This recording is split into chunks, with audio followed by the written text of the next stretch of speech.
வணக்கம். என்ன செய்தியை பார்க்க போறோம்னு கேட்டீங்கன்னா, இணையத்தில் வைரலாகும் அண்ணாமலை வீடியோ. இரண்டாவது செய்தி, முதலமைச்சர் ஸ்டாலின் அவர்களுடைய கூட்டு சதி அம்பலப்படுத்திய மம்தா பானர்ஜி. பாம்பின் கால் பாம்பரியும் என்று சொல்வது போல முதலமைச்சருடன் நெருக்கமாக இருந்த மம்தா பானர்ஜி அவர்களே மு.க. ஸ்டாலின் அவருடைய கூட்டு சதியை அம்பலப்படுத்தியிருக்கின்றார்கள் என்றால் அது உண்மையாதான் இருக்கும். என்ன கூட்டு சதி அப்படின்ற விஷயத்தை நம்ம விரிவா பார்க்க போறோம். மூன்றாவதாக, முதலமைச்சருக்கு பதிலடி கொடுத்த நம்ம அண்ணாமலை தரமான பதிலடி. திராவிட மாடல் ஆட்சிலாம் கிடையாது, குப்பை மாடல் ஆட்சிப்பா அப்படின்னு விமர்சனம் பண்ணி இருக்கின்றார். ஏன் அண்ணாமலை அவர்கள் முதலமைச்சரை ஆவேசமாக விமர்சனம் பண்ணணும் அப்படின்ற விஷயத்தை தான் நாம இங்க விரிவா பார்க்க போறோம். இந்த மூன்று செய்தியை தெரிந்து கொள்வதற்கு முன்பாக, இதுவரைக்கும் நம்ம சேனலை நீங்க சப்ஸ்கிரைப் பண்ணலனா சப்ஸ்கிரைப் பண்ணிக்கங்க, சப்போர்ட் பண்ணுங்க, ஒரு லைக் ஒன்று போடுங்க. முதல்ல அண்ணாமலையுடைய வீடியோ வைரல் ஆகுதுன்னு சொன்னோம்ல, அந்த வீடியோ என்ன வீடியோ தெரியுமா? இந்த வீடியோ தான் பாருங்க. நம்ம அண்ணாமலையை பொறுத்த வரைக்கும் எஸ்பி வேலுமணி அவர்கள் மனு தாக்கல் பண்ண போறாரு. அவருடைய நிகழ்ச்சியில கலந்து கொள்ள வேண்டும் என்பதற்காக அண்ணாமலை வருகின்றார். காரு மக்கர் பண்ணிடுது. அதற்கு பிறகு இறங்கி நடந்து வருகின்றார். நேரமாகி போய் விடுகிறது. தனக்காக காத்திருப்பார்களே என்பதனால அங்கிருக்கின்ற வாகனங்கள்ல லிப்ட் கேட்கிறாரு. ஒருத்தர் இடத்துல போய் கேட்கிறாரு, அண்ணே நான் இந்த பக்கம் போறேனே அப்படின்னு ஒருத்தர் சொல்றாரு. ஆனா அண்ணாமலையை பார்த்த உடனே பரவசம் ஆயிட்டாங்க அந்த சாலையில் இருக்கிறவங்க. தலைவரே தலைவரே என்று வயது வித்தியாசம் இல்லாம அண்ணாமலையை கூப்பிடுறாங்க. அண்ணாமலையும் பாத்தீங்கன்னா முடிந்த அளவுக்கு அவங்க கிட்ட எல்லாம் போயிட்டு நலம் விசாரித்து விட்டு கை கொடுத்து விட்டு ஒரு வாகனத்துல லிப்ட் ஏறிக்கணும் போறாரு. ஏன்பா, மக்கள் செல்வாக்கு பெற்றவர்கள் அத்தனை பேரும் இவ்வளவு எளிமையாக மக்கள் மத்தியில பழகுவதே கிடையாது. அண்ணாமலைக்கு அச்சுறுத்தல் அதிகமாக தான் இருக்கிறது. அப்படி இருந்தாலும் சந்தர்ப்பம் கிடைக்கின்ற பொழுது மக்களுடன் எளிமையாக பழகுகின்றார். இவர் தாயா மக்கள் தலைவர் அப்படின்னு சொல்லிவிட்டு பாஜகவில் இருக்கக்கூடிய அண்ணாமலையினுடைய வாரியர் எல்லாம் பாத்தீங்கன்னா இந்த வீடியோவை வைரல் பண்ணி தூக்கி வச்சு கொண்டாடி கொண்டு இருக்கின்றார்கள். சமீப காலமாக அண்ணாமலையை பொறுத்த வரைக்கும் மக்கள் மத்தியில அதிகமாக தென்படுகின்றார். ஏற்கனவே ஒரு முறை நான் பார்த்திருந்தேன். அவருடைய வாகனமானது கூட்ட நெரிசல்ல சிக்கிக் கொள்கிறது. உடனடியாக தயக்கம் இல்லாம இறங்கி ரோட்ல நடந்தே போயிட்டாருங்க. சோ அந்த அளவுக்கு அண்ணாமலையை பொறுத்த வரைக்கும் மக்கள் மத்தியில இப்போ ரொம்ப நெருங்கி பழகுகின்றார். ஏன்னா தனி கட்சி தொடங்க போறாரா தெரியல. அண்ணாமலையுடைய எளிமைய அவங்க கட்சிக்காரங்க எடுத்து வச்சு கொண்டாடி கொண்டிருக்கின்றார்கள். இப்படி ஒரு தலைவரை உன்னால பார்க்க முடியுமா? 10 பேர் ஃபாலோ பண்ணா போதும். சமூக வலைதளத்துல நான்லாம் எவ்வளவு பெரிய ஆள் தெரியுமா அப்படின்னு மாத்தட்டிக்கிட்டு 10 பேர் பின்னாடி பாத்தீங்கன்னா பாடி கார்டா வரான்.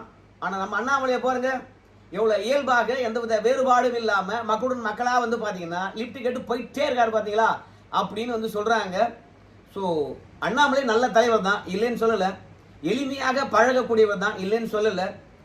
ஆனால் சந்தர்ப்பங்களும் சூழ்நிலைகளும் இந்த மாதிரி நல்ல தலைவர்களை பாத்தீங்கன்னா வளர்ப்பது கிடையாது, அவங்களுக்கான வாய்ப்பும் கிடைப்பது கிடையாது. நாம இந்த மாதிரி பல தலைவர்களை தொலைச்சிருக்கின்றோம். அதனால பாஜகவை பொறுத்த வரைக்கும் அண்ணாமலை போன்ற ஒரு நல்ல தலைவரை தொலைச்சிடக்கூடாது. அப்படின்னால வாய்ப்பு கிடைக்கின்ற போதெல்லாம் அண்ணாமலையுடைய செயல்பாடுகளை இணையதளத்தில் பதிய விட்டு அவருக்கான ஆதரவை உண்டாக்கி கொண்டுதான் இருக்கின்றார்கள். பார்க்கலாம், முயற்சி திருவினையாக்கும். அண்ணாமலை அவர்களை முன்னிறுத்துகின்ற அவருடைய விர்ச்சுவல் வாரியர்கள் வெற்றி கிடைக்கிறதா, இல்ல கடைசி வரைக்கும் பாஜக கண்டுக்காம அண்ணாமலை கைட்டி விடுறாங்களான்னு பொறுத்து பார்க்கலாம். இப்போ மு.க. ஸ்டாலின் அவர்களுடைய கூட்டு சதி, மம்தா பானர்ஜி விமர்சனம். என்னையா இவங்கெல்லாம் இண்டி கூட்டணியில இருக்கிறவங்கன்னு சொன்னாங்க. ஆனா திடீர்னு பாத்தீங்கன்னா கூட்டு சதி மு.க. ஸ்டாலின் சொல்லியிருக்காங்க. மேற்கு வங்காளம் எங்க இருக்குது, தமிழ்நாடு எங்க இருக்கிறது? சோ திடீர்னு மம்தா பானர்ஜிக்கும் நம்ம முதலமைச்சர் ஐயா ஸ்டாலின் அவர்களுக்கும் என்ன சண்டை, ஏன் விமர்சனம் பண்ணணும் அப்படின்னு சொல்லிட்டு நீங்க கேட்பீங்க. இன்னொரு கூத்த கூட நான் சொல்றேன் கேளுங்களேன். மம்தா பானர்ஜி மு.க. ஸ்டாலின் மீது கடுமையான விமர்சனத்தை வைக்கிறாங்க. ஆனா தமிழ்நாட்டில் இருக்கக்கூடிய அந்த கட்சியினுடைய பிரிவு நம்ம மு.க. ஸ்டாலின் அவர்களை சந்தித்து மம்தா பானர்ஜி அவர்களுடைய திரிணாமுல் காங்கிரஸ் ஆனது திமுகவுக்கு ஆதரவு அளிக்கும் அப்படின்னு ஆதரவு கடிதத்தை கொடுக்கிறார். ஒரு பக்கம் மம்தா பானர்ஜி அவர்கள் மு.க. ஸ்டாலினுடைய செயல்பாடுகளை கழுவி ஊத்துறாங்க. ஆனா இன்னொரு பக்கம் தமிழ்நாட்டில் இருக்கக்கூடிய அவங்க பிரிவு மு.க. ஸ்டாலினே போய் சந்தித்து அவங்களுக்கான ஆதரவை தெரிவிக்கிறாங்க. இது எந்த மாதிரி அரசியல் நமக்கு தெரியலப்பா. என்ன கூட்டு சதி அப்படின்னு சொல்லிக்கிற போது மம்தா பானர்ஜி அவர்களை பொறுத்த வரைக்கும் தேர்தலை சந்திக்கிறாங்களா, தமிழ்நாடும் தேர்தலை சந்திக்கிறதா. 2 மாநிலமும் தேர்தலை சந்திக்கிற போது 2 மாநிலமும் பெரிய மாநிலம். ஆனா மேற்கு வங்காளத்துல உச்சபட்ச அதிகாரிகள் மற்றும் கீழ்மட்டத்தில் இருக்கக்கூடிய அதிகாரிகள் என்று சொல்லிட்டு 500 பேரை இடமாற்றம் செஞ்சு விட்டாங்களாம். ரெண்டாவது, மேற்கு வங்காளத்தில் இருந்த அதிகாரிகள் பெரும்பான்மையோடு வந்து பாத்தீங்கன்னா தமிழகத்தில் வந்து பணியமர்த்தப்பட்டிருக்கின்றார்களாம். அதாவது மம்தா பானர்ஜி அவர்களால் நியமிக்கப்பட்ட அதிகாரிகள் தேர்தல் நடக்கின்ற பொழுது மேற்கு வங்காளத்தில் அதிகாரத்தில் இருந்தாங்கன்னா அந்த தேர்தல் நியாயமா நடக்காது அப்படின்ற ஒரே காரணத்தினால அங்க இருந்த 500 அதிகாரிகளை கூண்டோட தேர்தல் ஆணையமானது மாத்திடுச்சான். ஆனால் தமிழகத்துல தேர்தல் நடைமுறை அமுலுக்கு வந்து எவ்வளவு நாள் ஆச்சு? ஆனா ஏன் தமிழகத்துல வந்து தேர்தல் அதிகாரி அர்ச்சனா பட்நாயக் அவர்கள் தமிழகத்தில் இருக்கக்கூடிய உச்சபட்ச அதிகாரிகளை இடமாற்றவில்லை? அதனால தமிழகத்தில் தேர்தல் ஆணையத்துடன் பாஜகவுடன் ரகசிய கூட்டில் இருக்கின்றார். பாஜகவும் நம்முடைய ஸ்டாலின் ஐயா அவர்களும் நெருங்கிய நண்பர்கள். அதிமுக தான் ஏமாந்து போச்சு அப்படின்னு மம்தா பானர்ஜி அவர்கள் வந்து விமர்சனம் பண்ணி இருக்கிறாங்கப்பா. காங்கிரசும் பாஜகவுடன் கூட்டு சேர்ந்திருக்குதான். ஏன்னா மேற்கு வங்காளத்தில் வந்து இந்த அதிகாரிகளை மாத்து அப்படின்னு காங்கிரஸ் போய் புகார் அளிக்குதான். ஆனா தமிழகத்தில் வந்து காங்கிரஸ் பாஜகவுடன் கைகோர்த்திருப்பதன் காரணமாக இங்க தேர்தல் ஆணையமானது திமுகவுக்கு சார்பாக இருக்கின்ற காரணத்தினால அங்க எந்த அதிகாரிகளையும் மாற்றவே இல்லையா. அதனால தமிழ்நாடு தேர்தலானது திமுகவுக்கு சாதகமாக மாறி இருக்கிறதா. சோ ஸ்டாலினை பொறுத்த வரைக்கும் கூட்டு சதிதாயோ அதிமுகங்களை கொஞ்சம் சுதாரித்து கொள்ளுங்கோ அப்படின்னு மம்தா பானர்ஜி அவர்கள் வந்து சொல்லியிருக்கிறாங்க. இந்த சதிய இந்த கூட்டு சதிய நம்முடைய சவுக்கு சங்கர் அவர்கள் வந்து பாத்தீங்கன்னா விமர்சனம் பண்ணி இருக்கிறாருங்க. எப்படி விமர்சனம் பண்ணியிருக்கிறார் அப்படின்னு சொல்லுகின்ற பொழுது, சுமன் சி ராமன் உங்க எல்லாருக்கும் தெரியும், அரசியல் விமர்சகர், டாக்டர். அவரு தேர்தல் நடைமுறை விதிகள் அமுலுக்கு வந்த பிறகு ஒரு 5 நாளா பார்த்தாராம். தேர்தல் ஆணையம் எப்போதுமே சரி தேர்தல் விதிமுறைகள் நடைமுறைக்கு வந்த பிறகு உச்சபட்ச அதிகாரிகளை மாத்துவாங்களாம். ஆனால் இந்த முறை வந்து உச்சபட்ச அதிகாரிகளை இன்னும் மாற்றவே இல்லையாம். அந்த தருணத்தில் தொலைக்காட்சியில் தன்னுடைய அதிருப்தியை வெளிப்படுத்தி இருந்தாராம். திமுக யாரையெல்லாம் வந்து அதிகாரிகளா போட்டாங்களோ அவங்களே இன்னும் தொடர்வதனால தேர்தல் ஆணையமானது நடுநிலையா செயல்படுகிறதா அதிமுக குற்றச்சாட்டு வைக்கிறது. இவங்க எல்லாம் மாற்றணும் என்று சொல்லிவிட்டு செந்தில் பாலாஜி அவர்கள் பட்டி அமைத்துக் கொண்டிருக்கின்றார். அந்த பட்டியை அகற்ற வேண்டும் என்று குற்றச்சாட்டு வைக்கிறாங்க. அதன் மீது நடவடிக்கை இல்லை. உச்சபட்ச அதிகாரிகளை மாற்ற வேண்டும், அந்த அதிகாரிகளும் மாற்றவில்லை. இரண்டாவது, எந்த அதிகாரி வந்து பாத்தீங்கன்னா நடுநிலை இல்லாம திமுக சார்பாக செயல்படுகின்றார்களோ அவர்களையும் சுட்டிக்காட்டுகின்றார்கள், அவர்களையும் மாற்றவில்லை. அப்ப தேர்தல் ஆணையமானது திமுகவுடன் கைகோர்த்து விட்டதா? 2 பேரும் சேர்ந்துகிட்டு அதிமுக ஆப்படிக்கிறீங்களா அப்படின்னு வந்து சுமன் சி ராமன் அவர்கள் தன்னுடைய அதிருப்தியை வெளிப்படுத்தி இருந்தாராம். அன்னைக்கு சவுக்கு சங்கரை பொறுத்த வரைக்கும் நம்பவே இல்லையாம். சுமன் சி ராமனை பொறுத்த வரைக்கும் பிஜேபி ஆதரவாளர்ப்பா. அதனால இன்னைக்கு தேர்தல் ஆணையமானது நடுநிலையை தான் செயல்படும் போல இருக்குது. அவருக்கு திமுக யாரையெல்லாம் நியமிச்சதோ அவங்க எல்லாம் மாத்திருந்தா நல்லவங்க தேர்தல் ஆணையம் அப்படின்னு சொல்லியிருப்பார் சுமன் சி ராமன். அதனால சுமன் சி ராமன் வைக்கிற விமர்சனத்துல உண்மை என்று எடுத்துக்கொள்ள முடியுமா அப்படின்னு வந்து சவுக்கு சங்கர் நினைச்சாராம். ஆனால் இன்னைக்கு மம்தா பானர்ஜி அவர்கள் அதே குற்றச்சாட்டை வைக்கிறாங்களாம். பாம்பின் கால் பாம்பரியும் என்பது போல முதலமைச்சருடன் நெருக்கமாக இருந்த மம்தா பானர்ஜி அவர்களே வந்து இன்னைக்கு ஸ்டாலின் தேர்தல் ஆணையத்துடன் பாஜகவுடன் எப்படி ரகசிய கூட்டில் இருக்கிறார் அப்படின்ற விஷயத்தை போட்டுடைத்திருப்பது எனக்கு இன்னைக்கு சுமன் சி ராமன் சொன்னது உண்மை என படுகிறது. அதாவது நம்ம சவுக்கு சங்கர் பல அதிகாரியுடைய பெயரை குறிப்பிட்டிருக்கின்றார். இவங்க மீதெல்லாம் பல கட்சிகள் வந்து புகார் தெரிவித்திருக்கின்றார்களாம். இவங்களை எல்லாம் மாற்றி இருக்கணுமா? இப்போ உதாரணமா சொல்ல போனோம்னா அருண் ஐபிஎஸ் நம்ம சென்னை கமிஷனர் அவரை மாத்திருக்கணுமா, ஆனா மாத்தவே இல்லை.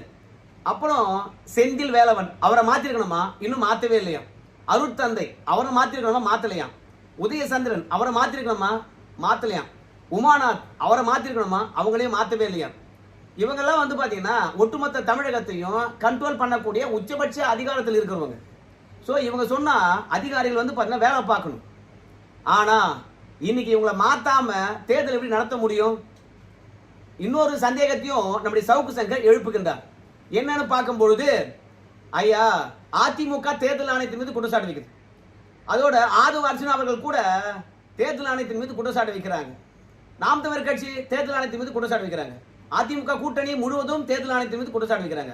ஆனால் ஆளுங்கட்சியா இருக்கக்கூடிய திமுக தேர்தல் ஆணையத்தின் மீது ஏன் குற்றச்சாட்டு வைக்கல? அதாவது மம்தா பானர்ஜி இன்னைக்கு விமர்சனம் பண்ணுகின்ற போது சொல்றாங்க என்னன்னு பார்க்கும்போது சிபிஐ இருக்கலாம், வருமான வரித்துறையா இருக்கலாம், இல்ல அமலாக்கத்துறையா இருக்கலாம், இவையெல்லாம் பாஜகவுடைய கைப்பாவையாக மாறி போயிருக்கிறது. அதனாலதான் தமிழகத்துல வந்து பாத்தீங்கன்னா திமுகவை தொட்டு கொடுப்பாங்கல. எங்க மாநிலத்துல எங்க கட்சிக்காரங்களை எல்லாம் தூக்கி தூக்கி உள்ள வைக்கிறாங்க. தமிழ்நாட்டில் ஊழலே நடக்கலையா? அங்க என்ன பண்ணுது சிபிஐ, அங்க என்ன பண்ணுது வருமான வரித்துறை, அங்க என்ன பண்ணுது அமலாக்கத்துறை? அதனால ஸ்டாலின் அவர்களும் சரி பிஜேபியும் சரி நல்ல நெருக்கமான உறவில் இருக்கிறாங்க. அவங்க ரெண்டு பேரும் அதிமுக கூட்டு சதியை அரங்கேற்றுகின்றார்கள் அப்படின்னு மம்தா பானர்ஜி வந்து தேர்தல் ஆணையத்தின் மீதும் திமுக குற்றச்சாட்டு வைப்பது கிடையாது. இரண்டாவது, நம்ம பிஜேபியினுடைய கைப்பாவையா மாறி போயிருக்கின்ற விசாரணை அமைப்புகளும் திமுக ஒண்ணும் பண்ணல. அப்போ திமுகவும் பாஜகவும் நண்பர்களா இருக்கிறாங்களா இல்லையா அப்படின்னு மம்தா பானர்ஜி அவர்கள் சொல்றாங்களாம். அதனால தேர்தல் ஆணையம் சொல்ல வேண்டிய பதில் எல்லாம் வந்து பாத்தீங்கன்னா இன்னைக்கு திமுகவினர் சொல்லிட்டு இருக்காங்க. 2021 தேர்தல் ஆணையத்தின் மீது எவ்வளவு குற்றச்சாட்டு வச்சாங்க திமுக, 2024 தேர்தல் ஆணையத்தின் மீது எவ்வளவு குற்றச்சாட்டு வச்சாங்க. ஆனா தேர்தல் நடைமுறைக்கு வந்து எவ்வளவு நாள் ஆச்சு? இதுவரைக்கும் தேர்தல் ஆணையத்தின் மீது ஒரே ஒரு குற்றச்சாட்டு திமுக முன்வைச்சிருக்கிறதா அப்படின்னு வந்து சவுக்கு சங்கர் சொல்றாங்க.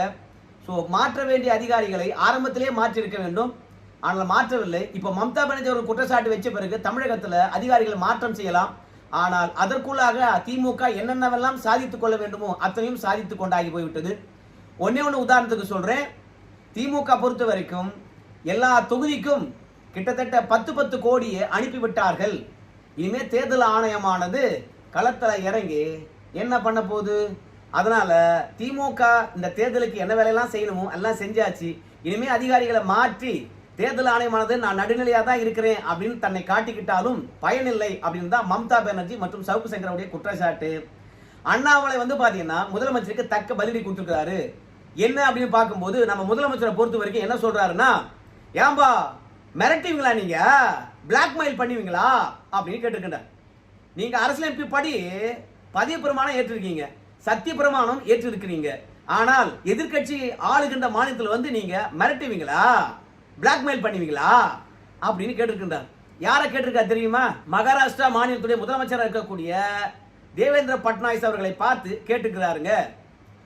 ஏன் பிளாக்மெயில் பண்றீங்களா, ஏன் நீங்க மிரட்டுறீங்களா அப்படின்னு சொல்லிட்டு எதுக்காக கேட்கணும் அப்படின்னு சொல்லி கேட்பீங்க. நம்முடைய ராம சீனிவாசன் தான் நினைக்கிறேன் நான் மனு தாக்கல் பண்றாரு. அவர் மனு தாக்கல் பண்ணுவதற்கு மகாராஷ்டிரா முதலமைச்சர் தேவேந்திர பட்னாவிஸ் அவர்கள் வந்திருக்கின்றார். மனு தாக்கல் முடிகிறது. பிறகு பத்திரிகையாளர்களை சந்திக்கின்றார். செய்தியாளர்கிட்ட வந்து நம்ம தேவேந்திர பட்னாவிஸ் அவர்கள் எப்படி இந்த ஆட்சியை அகற்ற போறோம் அப்படின்ற விஷயத்த சொல்றாரு. கூடவே செய்தியாளர் வந்து கேட்கிறாங்க, என்னங்க மெட்ரோ ட்ரெயின் கொடுக்கணும்னு சொல்லிட்டு திமுக வந்து திட்ட வரைவு அறிக்கை அனுப்புனாங்க, ஆனா அதை ஏற்றுக்கொண்டு நீங்க மெட்ரோ ட்ரெயின் கொடுக்கலீங்களே அப்படின்னு சொல்லுகின்ற போதுதான் தேவேந்திர பட்னாவிஸ் அவர்கள் வந்து சொல்றாரு, பாருங்க தமிழ்நாட்டை ரொம்பவே நேசிக்கக்கூடியவர் வந்து நம்ம மோடி.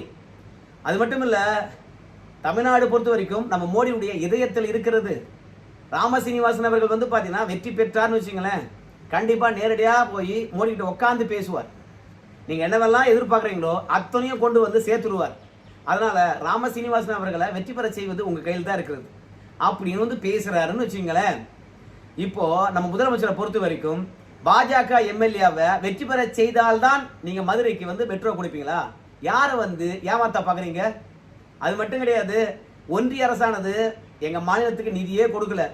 ஆனாலும் நாங்க எவ்வளவு வளர்ந்திருக்கோம் தெரியுமா, எவ்வளவு சாதனைகள் செஞ்சிருக்கோம் தெரியுமா? இந்த சாதனை பற்றி தேவேந்திர பட்னாவிஸ் அவர்களுக்கு தெரியாது. கேட்டு தெரிஞ்சுக்குங்க. நிதி கொடுக்காம திராவிட மாடல் ஆட்சியை நீங்க வஞ்சித்தாலும் நாங்க பொருளாதாரத்துல டபுள் டிஜிட்ல முன்னேறி இருக்கிறோம். நீங்க டபுள் இன்ஜின் கவர்மெண்ட் என்று சொல்லுகின்ற டப்பா இன்ஜினை விட நாங்க தான் இந்த திராவிட மாடல் ஆட்சி டபுள் டிஜிட்ல முன்னேறி இருக்கும். பொருளாதாரத்துல நீங்க எவ்வளவுதான் புறக்கணிப்பை செய்தாலும் சரி, இந்த திராவிட மாடல் ஆட்சியில தமிழகம் வளர்ந்திருக்கிறது அப்படின்னு சொல்லிட்டு மக்கள் பார்த்துட்டு தான் இருக்கிறாங்க. நீங்க பாஜக எம்எல்ஏ வெற்றி பெற்றால்தான் மதுரைக்கு வந்து பாத்தீங்கன்னா மெட்ரோ ட்ரெயின் வருமா அப்படின்னு வந்து நம்ம முதலமைச்சர் வந்து இந்த மிரட்டுற வேலை இங்க வச்சுக்காதீங்க. என்ன எம்எல்ஏவுக்கு ராம சீனிவாசனுக்கு ஓட்டு போடணும், இல்லைன்னா மெட்ரோ கொண்டு வர மாட்டீங்களா அப்படின்னு சொல்ல உடனடியாக அண்ணாமலை அவர்கள் வந்து களத்துல இறங்கிட்டார். அவர் என்ன சொல்றாருன்னு கேட்டீங்கன்னா, நம்முடைய தேவேந்திர பட்னாவிஸ் அவர்கள் என்ன சொன்னான்னு கூட தெரியல அப்படின்னு அண்ணாமலை கேட்டிருக்காருங்க. நம்முடைய முதலமைச்சருக்கு ஆங்கிலம் சரியா தெரியாது. தேவேந்திர பட்னாவிஸ் அவர்கள் வந்து ஆங்கிலத்தில் தான் பேசியிருக்கின்றார். ஆனா நம்ம முதலமைச்சருக்கு தான் ஆங்கிலம் தெரியலன்னு பார்த்தா கூட முதலமைச்சருடன் இருக்கிறவங்களுக்கும் ஆங்கிலம் தெரியல. அதுக்கு தான் அண்ணாமலை சொல்றாரு, தேவேந்திர பட்னாவிஸ் அவர்கள் சொன்னதை நீங்க திருச்சி சொல்றீங்க. ஆனா அவர் என்ன சொன்னார் தெரியுமா? பாஜகவுடைய எம்எல்ஏ வந்தார்னு வச்சுங்களேன், நீங்க திட்ட வரைவு அறிக்கையானது சரியா தாக்கல் பண்ணல மத்திய அரசாங்கத்துக்கு, அது கூட உங்களுக்கு சரியா தாக்கல் பண்றதுக்கு தெரியல. அந்த அளவுக்கு தான் உங்க அரசு இருக்கிறது. ஆனா எங்க ஆளுங்க வந்தாங்கன்னு வச்சுங்களேன், டிபிஆரை நல்லா ரெடி பண்ணி மோடி கிட்ட கொடுத்தாங்கன்னு வச்சுங்களேன், மோடி மதுரைக்கு வந்து பாத்தீங்கன்னா எய்ம்ஸை கொடுத்துருவாரு. ஸோ நீங்க ஆட்சிக்கு வந்த உடனே வெளிநாட்டுக்கு போறோம், வெளிநாட்டு முதலீடை கொண்டு வருவோம் அப்படின்னு சொல்லிட்டு நீங்க இன்ப சுற்றுலா போனீங்க குடும்பத்துடன். ஆனா தமிழ்நாட்டில் வந்து பாத்தீங்கன்னா எல்லா பெருநகரங்களும் மொத்தமாக குப்பை காடுகளாக மாறி கிடக்கிறது. நல்லா இருந்த மதுரை கூட இன்னைக்கு இந்தியாவிலே வந்து பாத்தீங்கன்னா தூய்மையற்ற நகரத்துல ஃபர்ஸ்ட் இடத்துல இருக்குது, தூய்மையான நகரத்துல வந்து பார்த்தீங்கன்னா கடைசி இடத்துல இருக்குது. அந்த அளவுக்கு மதுரையை குப்பை கூலமாக மாற்றி வச்சிருக்கீங்க. இந்த குப்பை திராவிட மாடல் ஆட்சி. நீங்க வந்து பாத்தீங்கன்னா டபுள் டிஜிட்ல வந்து பொருளாதாரத்தை முன்னேற்றீங்களா அப்படின்னு சொல்லிட்டு கொள்ளை அடிச்சது தான் மிச்சம். நீங்க அந்நிய முதலீடு கொண்டு வரோம் அப்படின்னு சொல்லிவிட்டு வெளிநாடுல இன்ப சுற்றுலா போனது தான் மிச்சம். இன்னைக்கு தமிழ்நாடானது இரட்டை இலக்கத்துல குறிப்பா 11.16% வளர்ச்சி அடைந்திருக்குதுன்னா அது மத்திய அரசாங்கத்தினால தான் வளர்ச்சி அடைஞ்சிருக்குது. ஸோ மத்திய அரசாங்கத்தினுடைய செயல்பாடுகளால் தமிழகம் வளர்ச்சி அடைந்திருக்குது. அதை ஸ்டிக்கர் ஒட்டி நாங்க தான் வளர்ச்சி கொண்டு வந்தோம் அப்படின்னு சொல்லி பெருமைப்பட பீத்துக்காதீங்க. ஆனால் மொத்தமாக ஆங்கிலம் கூட தெரியல, ஆனால் அவர் மிரட்டுறாருங்களா, எப்படிலாம் திசை திருப்புறீங்களா பாத்தீங்களா அப்படின்னு சொல்லிவிட்டு அண்ணாமலை வந்து பதிலடி கொடுத்திருக்கின்றார். மீண்டும் சொல்றேன், முதலமைச்சரை பொறுத்த வரைக்கும் ஆங்கிலம் தெரியாம வந்து இந்த பதிவெல்லாம் இடவே இல்லை. பாஜக எம்எல்ஏவை வெற்றி பெற செய்தால்தான் மதுரைக்கு எய்ம்ஸ் கொண்டு வரீங்களா, மிரட்டி பாக்குறீங்களா, பிளாக்மெயில் பண்றீங்களா நீங்க அப்படின்னு வந்து முதல்வர் பதிவிட்டது தெரியாம இல்ல, தெரிஞ்சேதான் பதிவிட்டு இருக்கின்றார். மொத்தத்துல பாஜக எம்எல்ஏக்கெல்லாம் வந்து தென் மாவட்டங்களில் பிரச்சாரம் பண்றாங்க. அதே மாதிரி பாஜகவுடைய மூத்த அமைச்சர்கள்லாம் தமிழ்நாட்டை சுத்தி சுத்தி வராங்க. ஸோ இப்படி சுத்தி சுத்தி வர்றதுனால இங்க பாஜகவுடைய கிராப் மேலே ஏறுது, அதிமுக வெற்றி சதவீதம் அதிகரிக்கிறது. ஸோ எப்படியாவது தடுக்கணும் என்பதனால அனுதினமும் வந்து பார்த்தீங்கன்னா நம்ம முதலமைச்சர் மத்திய அமைச்சர்கள் ஒன்று சொல்றது இல்லை பிற மாநில முதலமைச்சர்கள் ஒன்று சொல்றது, அதை அப்படியே திருச்சி இங்க அரசியல் பண்றாரு. ஏன்னா நம்ம முதலமைச்சரை பொறுத்த வரைக்கும் சாப்பிட்டு ஏப்பம் விட்டா கூட அதை செய்தியா மாத்தி பெருசா கொண்டாடி நம்ம திமுகவுக்கு நாங்க எவ்வளவு விசுவாசமா இருக்கிறோம் பாருங்க அப்படின்னு காட்டுறதுக்கு ஊடகம் இருக்குது. ஸோ அதனால எதை வேண்டுமானாலும் நம்ம செய்தியா போடுவோம். இந்த ஊடகமானது தேவேந்திர பட்நாயக் அவர்கள் பேசுறது தப்பா ரைட்டா என இன்வெஸ்டிகேஷன் ஜேர்னலிசமா பண்ண போது திமுக சொல்லிச்சுன்னா அதான் உண்மை, அந்த உண்மையை தான் மக்களிடையே கொண்டு போய் சேர்க்க போறாங்க. ஸோ அதுக்கு தான் அண்ணாமலையை பொறுத்த வரைக்கும் இவங்களுக்கு தரமான பதிலடி கொடுத்தா தான் திருந்துவாங்க அப்படின்றதுனால முதலமைச்சருடைய அண்ட புழுகையும் திசை திருப்பதிலும் அண்ணாமலை அவர்கள் போட்டு உடைச்சிருக்கின்றார். குப்பை மாடல் ஆட்சியை நடத்திக்கிட்டு பாஜகவால் தமிழகம் வளர்ந்திருக்குது, அது எங்களால் தான் வளர்ந்தது என்று சொல்லி ஸ்டிக்கர் வேற ஓட்டிட்டு இருக்கீங்களா நீங்க யோகிய சிகாமணிகளே அப்படின்னு கேள்வி கேட்டிருக்கிறாரு. அண்ணாமலை வந்து முதலமைச்சர் பதிலடி கொடுத்தத எந்த ஊடகமும் பெருசா பேசவே இல்லை. திமுக சொல்றதுதான் சமூக நீதி, திமுக சொல்றதுதான் செய்தி, இப்படி இருக்குது ஊடகத்துடைய நடுநிலைமை. அப்புறம் எப்படி வெற்றி பெற போறாங்கன்னு தெரியல. இதுல திமுகவும் பாஜகவும் ரகசிய கூட்டில் இருக்கிறாங்க. திமுகவும் தேர்தல் ஆணையமும் கைகோர்த்து இருக்கிறது. அதிமுக வெற்றி பெறத்துக்கு கடினம் என்று வேற மம்தா பானர்ஜி அவர்கள் போட்டு உடைச்சிருக்கிறாங்க. சரி நண்பர்களே, இந்த செய்தி தொடர்பாக உங்க கருத்தை சொல்லுங்க. நன்றி.